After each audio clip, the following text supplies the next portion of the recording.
What's up, YouTube? Stocks by the numbers, welcome back. And I wanted to do a quick update here on a stock that I wanted to speak about, but I actually honestly forgot about it. And unfortunately, the company came out, posted earnings, and went on a big pop here. But name of the company I'm talking about is Hamilton Insurance Group, ticker symbol HG, listed here on the New York Stock Exchange. And we mentioned that in this economy with these rising interest rates, the few finance companies that actually really benefit from that are insurance companies with their rising premiums. And of course, we're seeing some credit card companies doing very well, like American Express, Visa. But Hamilton Insurance Group, symbol HG, stock right now 1603, up 1 cent here on the day. And the stock hit a high of 1658. And also, we have a market cap of 1.78 billion with a PE of less than 5. Now, this company actually came out recently here in November of 23, and you can see we came out, our first earnings report was a little light on the top and bottom line, so the stock started to sell off down into the 12s. Last earnings came out, and we can see really nice beat on the profitability side here, and on the revenue side as well, beating by almost 20%, posting 433 million on estimates of 362 million.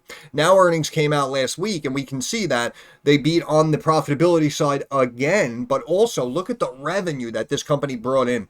Estimates of 415.46 million. They post almost 722 million, beating that estimate by almost 74%. So this is what I mean. Even if this is like the one-shot quarter, and on average we're going to see, like 400 million and change, well then that would, 3 times 400 million would be about 1.2 million, plus this 700 million. I mean, now we're talking 1.819 billion for the year in annual income. Look at the market cap. 1.78 billion. So, in my opinion, this stock can actually easily double from this point, and we could potentially be looking at like a $30 stock, no problem. A lot of their numbers increased very, very nicely when compared with where they were the same time last year in 2023, and they have a lot of the fundamentals here to back it up as well, in my opinion. Pretty undervalued. EPS has been rocking and rolling. Look at that growth there over the quarters of the revenue coming in. Now they're even more profitable. But basically, everyone that is speaking and looking at this stock is bullish on it, as you can see. We have 7 analysts covering this insurance company, and we have all 7 giving it a strong buy. Average price target north of $20 a share. Stock right now at 16. So we can see profitability moving forward seems to kind of bounce around a little bit and then looking to rebound going into tail end 24, going into 25. However, they have been coming in well above these estimates. So for all we know, next quarter on these estimates of 74 cents, the company could post over $1 a share again, right? So we don't know until we know. But on the revenue side as well, the company, you can see, is not only looking to grow, but also maintain and then take that next leg higher, potentially going into 25. With these estimates here of almost 443 million for next quarter, then they're looking to maintain 450 throughout the rest of 24. And then you can see for Q1 of 25, estimates jump up to over 517 million. So we have a company that's been rocking and rolling. They actually ended up taking a loss, I believe, because they're the ones who had to pay out for the bridge that collapsed. If memory serves correct, I think we could pull up an article for that. Excuse me. But you can see for 23, they came in well above the fiscal year estimates, and now going into 24, 2.2 billion. I mean, chances are, in my opinion, they're going to exceed that number if they maintain this pace. And then going into 25, they're going to break above 2.5, supposedly. And then going into 26, they're going to get above 3 billion. So, in my opinion, this is a company that right now is in a good spot to actually kind of feed off of these interest rates and off of this turmoil. But HG, headquartered out of Bermuda, but overall, everyone that is looking at this company is pretty bullish on it. And again, we know why. It is because during these rising rates, during this type of economy with these rising rates, we see that insurance companies and credit card companies really seem to be benefiting the most. But we can see just a couple of days ago after earnings came out, we have Wells Fargo maintaining at overweight, upping their price target from 16 now up to 19. Zach's article. We have JMP Securities actually up their price target from 22 to 23, maintains market perform. And of course, we had Hamilton announce a share repurchase from funds affiliated with Blackstone. There were a couple of people. This was a company, again, this was a newer stock, got listed about 6-7 months ago. This was a company that not many people were aware of. However, there were a couple of people online who were citing this connection to Blackstone, basically saying that in their mind, this was a layup, right? This was going to be a dunk shot. Not only was the company probably going to beat earnings this quarter, which they did a couple of days ago, but also more importantly, they're looking at that future growth. And in their mind, they're basically chalking it up as almost a guarantee in their mind that Hamilton Insurance, symbol HG, is going to be a good long-term winner. And in my opinion, again, market cap 1.7 billion. They just brought in 700 million this quarter. So we could easily double from this point, and we could be looking at a $30 stock potentially. But yeah, they speak about their results. Very proud, generating strong undergrad investment returns, 6th consecutive quarter of underwriting profitability. I'm extremely pleased about our ability to take advantage of market opportunities with another quarter of double-digit growth. The momentum we expect will be enhanced by our recent AM Best ratings upgrade. Net income $157 million. Gross premiums written of $729.9 million, an increase of 34.1% compared with this quarter of last year. Net premiums earned of $385.3 million, an increase of 35.7% compared with this time last year.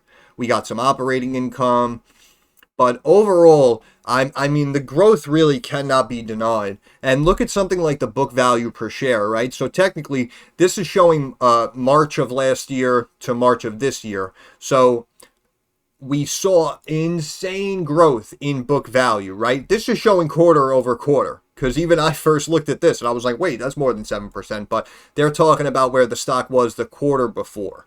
But we can see that this time last year, this company had a book value of $16.55. Right now, the company has a book value of almost $20 a share. Stock right now is $16.03. So, in my opinion, this one, chances are, is probably going to continue to rock and roll. And a lot of their segments across the board, all of these premiums are up. Look at this, 30, 40%. And here, yeah, they speak about attritional loss ratio, net of reinsurance was 57.2%. The increase of 8.1 points compared with the same period in 23 was primarily driven by losses of 37.9 million, or 9.8 points, arising from the Francis Scott Key Baltimore Bridge collapse, corresponding to the high end of the industry loss estimates that range from 1 to 3 billion. So, unfortunately, yeah, they took a hit for that. They're on the hook for the Francis Scott Key Bridge, but even dealing with that, the rest of the entire business is absolutely exploding, it seems like. And these are the types of stocks that you may have to keep an eye on. We spoke about a couple of insurance companies recently. I know I did a video on, Visa, maybe like a month or two ago as it was hitting those highs. This is where the money is flowing.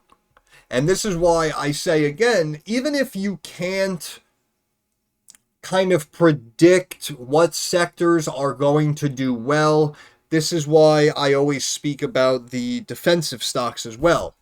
And I look at stocks like Philip Morris, and we look at like Constellation Brands, STZ. We're seeing DraftKings is able to stay up, DKNG, right? Smoking, drinking, gambling. We know that those are the defensive sectors. So if you're not able to time a good entry on something like this, then obviously, you could just play it safe with some of the defensive stocks. But if you understand the actual change that took place in the economy with the rising rates, and you can see where the money is going to flow, excuse me, and who is going to really benefit from those rising rates, then obviously you can make out like a bandit. But something like HG, again, it was fairly new. So coming out of the gate, some people weren't really sold on it. Other people were kind of sitting on their hands waiting for these earnings to come out. And as you see, the company absolutely annihilated earnings estimates. But we have total invested assets and cash, 4.2 billion compared with 4 billion. Shareholders equity, 2.2 billion compared with 2 billion from last quarter. Book value, again, up to 1990, was 1858 3 months ago. Insane. Insane, in my opinion. But look at the cash as well. Cash was up here at almost 800 million. This is last quarter. Okay, cash was almost 800 million. Now you can see it's almost 1.1 billion cash on hand.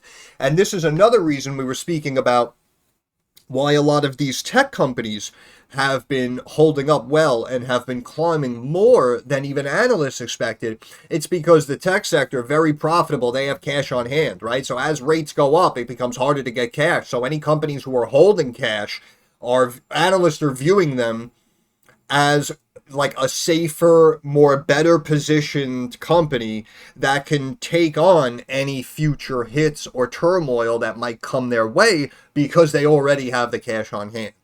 So seeing the jump up in cash on hand like that, in my opinion, obviously, I mean, it's a very good sign. But we can see assets, look at this, went from about 6.6 billion up to 7.35 billion, and the liabilities during the same time frame increased by 0.4 billion, or roughly 400 million. So the growth in assets outweighing the growth in liabilities right now, and of course, total assets minus total liabilities yields total equity, and you can see equity was a little over 2 billion for last quarter, and now we just got above 2.2 billion for total shareholder equity. So in my opinion, this is going to be a good one. This is going to be a good one in my opinion. And if they're able to grow their business, increase the premiums, increase their receivables, increase the cash on hand, generate money through underwriting, as they're mentioning, but also more importantly, if they are responsible and had to take that loss, whatever it was, almost 40 million for the Francis Scott Key Bridge, if they're able to again take that loss on the chin and still be able to grow their business and beat these estimates the way they're doing, then in my opinion, this stock is going to be off to the races. So we have to see right now, in my opinion, in the fundamentals, in the actual numbers of the business, it's a buy, hands down. In my opinion, easily a $25, $30 stock. On the technical side, we may have to potentially watch this gap fill. We had a big gap up here. Well, not really a big gap up, but we technically had a gap up when these earnings came out, right? And you can see this candle right before the pop. You can see top left of the screen, the O, the H, the L, the C. That's the open, the high, the low, the close. You can see the high, 1517. Then we opened at 1590. But look at the low on the next candle, 1525. So technically, we could have a potential gap fill. And we could break down, fill the gap, and then bounce from there and go even higher and make newer highs. And this top trend line is connecting the highs of December 6th from 2023 to the high it hit after last earnings on March 7th, 2024. Almost a straight line across. And you can see that the stock initially came up and broke above that line and then closed below it. And it bounced off of it and kept retesting. And then you can see it got above it and then exploded because it closed. Where did it close? It closed at 1612, right? It closed up here above the trend line, so that signaled that it was bullish. So then we popped up the next day, and then you can see we started to come down, but we retested that trend line right here on Friday, May 10th, but then we had a bump, and then you can see now today we come down, and we're trying to retest that trend line again right now. And we have to see now, in my opinion, if we stay above this trend line, because if we do close below this line, in my eyes, we may potentially meet up with the gap fill, which would actually possibly meet up with this 20-day moving average right here, and then we can have that nice healthy bounce and potentially head back to new highs, because I actually don't think it even should have stopped, in my opinion, even though it did go on a really nice rebound recovery coming into earnings, going from 15 to 16 after this type of beat. In my opinion, I actually think that was an underwhelming move. And that's why, again, over the next, week or two, we may potentially see it like slowly consolidate and pull back and fill that gap. But chances are, in my eyes, this one is probably going to pop higher and consistently grow over time, especially if they can keep posting earnings reports like this. But HG, looking like a pretty good winner here in my eyes. The company, I don't believe the company has, yeah, the company only has less than 150 million in debt right now. So really doesn't seem to be many issues that you could even cite for this company.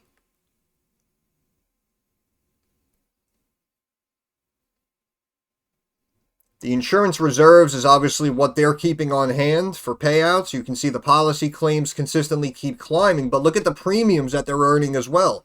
We go back here. This is this time last year, Q1 of 23. This blue bar here is the premiums earned. You can see sub 284 million up to 331, 337, 366, 385.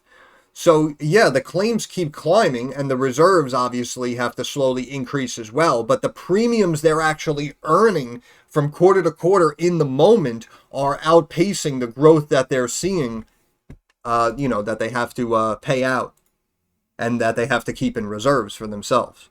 That's the way I'm seeing it anyway.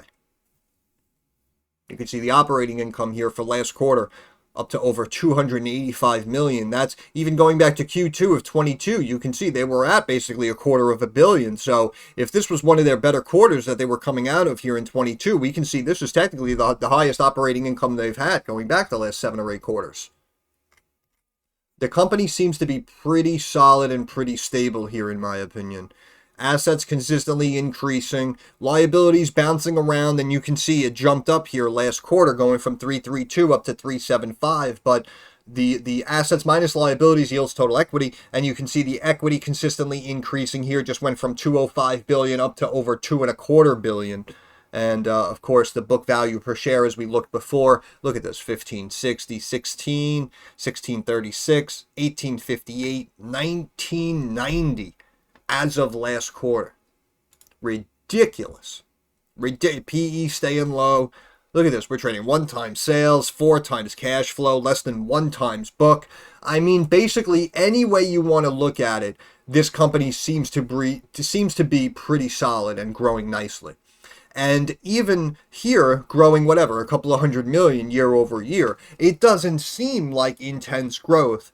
But of course, if the company's able to consistently come in above earnings estimates, then they're going to consistently keep climbing. And we're not even at, in my eyes, fair value yet. We are not at fair value yet, in my opinion. This stock is still tremendously undervalued, which is why I'm saying we can literally double from this point. That would bring us to a market cap of like 3.5 billion and a PE of about 10. And the company just brought in almost 2 billion for 23. So even trading them at 3.5 billion, if we double the stock up to 32, I mean, we will be trading 1.75 times annual revenue, right? And then even if we go 2x what they're projecting in 2024, now we're talking about a $4.4 billion market cap, which is 150% from here, which would be $40 a share. Amazing. Amazing. And again, my apologies. I know I'm coming to you late with this one. I actually honestly had it on the board and I forgot about it. As you see, I had all these trend lines drew out. I didn't draw this out before I started making the video here. You guys know I'm always honest with you. But I had these trend lines drawn out. And I saw the momentum coming up. I saw the company posting earnings. And I said, again, insurance company, in my opinion, chances are they were probably going to beat the earnings. And then we can see the stock exploded and started dancing around that top trend line here that I had drawn out. So, again, my apologies. I know I'm coming to you late with this stock. However, if you were to take a position here at 16, and then let's just say it does gap fill back here to 15, 17, obviously, first of all, that's not really a big move. So in my eyes, you really shouldn't be that stressed out. And of course, B, if you're able to add to the position, you can always average down, add into the position, right? That's why I like to say piece your way in my opinion, instead of going all in here at 16, because you never know. We could pull back. We could retest this trend line here, 1485. Right? So you don't need to go all in here, in my opinion. But in my eyes, this is absolutely one stock you should have on your watch list here. And from 16, again, book value is basically 20. So you can easily make a clean 20-25% from this point. And obviously, if it does pull back, you can make even more. But if you're able to hold it for the longer term, in my opinion, this one may pay off very, very nicely for you. The MACD has been absolutely raging here from those April lows. You can see the stock bouncing very healthily off of the 50-day moving average, and then, of course, the earnings came out, so it's staying up. Looks like it came down to retest that top Bollinger Band and then tried to bounce off of it. So the stock may kind of keep this momentum, but we can see, look at the RSI here. It's been above 70 now for the last couple of days. So that's why I'm saying, in my opinion, we may potentially start to kind of calm down, cool down a little bit, start to bring this RSI back down to the 60s and the 50s. Filling the gap here, in my opinion, would actually be perfect immediately. And then you have the bounce and everyone jumps back in when the RSI comes back middle of the road. But we can see the trumpeting of the the trumpeting of the Bollinger Bands here as we're climbing, chunking up. I mentioned that happened. And we look here on the weekly, again, we can see relatively new stock, so we don't have a lot going on, but we can see we're technically here just having a slight bounce off the top Bollinger Band on the weekly, and the RSI on the weekly a touch below 61, which is why I'm saying now after the stock running, and you have, above the top Bollinger Band, we have an RSI above 70, we ran all the way up to the trend line when we just tried to retest it. This is why I'm saying, in my opinion, it may start to cool down here for a couple of days, but overall, whether it's at 16, 15, or 14, in my opinion, this stock is a screaming buy, in my opinion. This stock is a screaming buy, in my opinion. And again, I liked it down here at 12 and 13, but I also wanted to see how the earnings would come out, and obviously earnings were very strong and solid. And we can see now, what is this back here? Is about 1626, this old resistance level. And you can see that old line right here. I'm looking back here. The old resistance level up here, about 1646. You can see that's basically right where the stock closed. No, excuse me. That's right where it opened. You can see 1643 and then kind of ran up and then pulled back. But here now on the daily, our support level is 1551. So we could see if we bounce off there and don't even break to fill that gap. So 1551, in my opinion, is a price to watch. If we do break the top trend line and come down to this next trend line, looking like about 1580. So we have a couple of 15 levels to keep an eye on. But overall, in my opinion, it's a buy. And even if you step in here at 16 and it drops to 15, if we liked it at 16, we should love it at 15.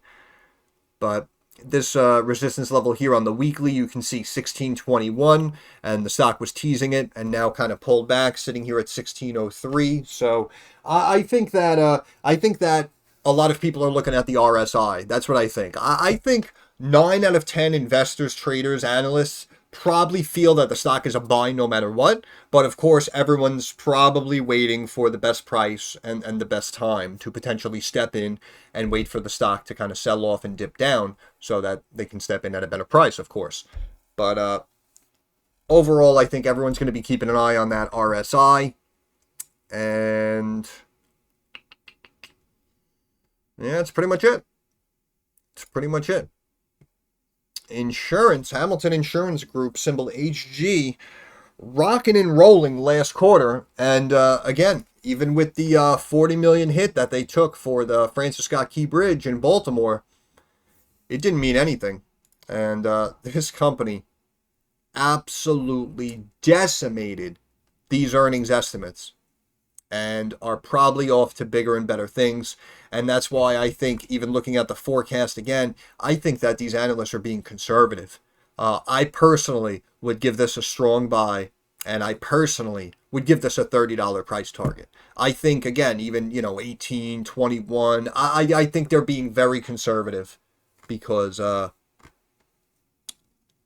think this stock, if this company beats again, right? Let's just say we bounce off. Let's just say we run up to like 17, 18 going into next earnings. If they beat again, you may see like an immediate explosion up from like 18 up to like 22, 23 immediately. And then, of course, every analyst is going to come out and say, oh, I'm increasing my price target from, 18 to 28, from, I'm increasing from 22 to 29, right? Because we know they're all bullish on it. But again, 178 billion, 178 billion market cap, and we can see we just started off the year with over 700 million for the quarter. We have a PE sitting here at 5. We have nice solid EPS numbers. Our assets are growing. Our liabilities aren't getting out of control. Our shareholder equity keeps climbing. The book value per share is very impressively climbing, I will be honest. And that's why I'm saying, overall, in my opinion, chances are you can probably turn around in about a year's time, and we can easily be looking at about 100% move from this level. So I'll go on record. I'll put out the highest price target compared to all these other analysts. They're looking for 19, 21, and 23.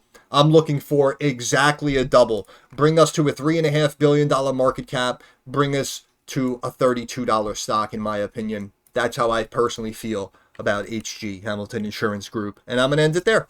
So once again, this is Stocks by the Numbers. I want to thank you guys for stopping by. If you have any questions, comments, or concerns, drop it down in the comments section. I'm usually very quick to reply. Thumbs up algorithm helps me get more eyes on the channel, right? And of course, subscribe to the channel. That is our handshake agreement. That is how you help me help you. But more importantly, moving forward, like I always say, I understand that markets are rocky, they're volatile, they're very uncertain. So I want to wish all of you success. I hope everyone makes a couple of dollars.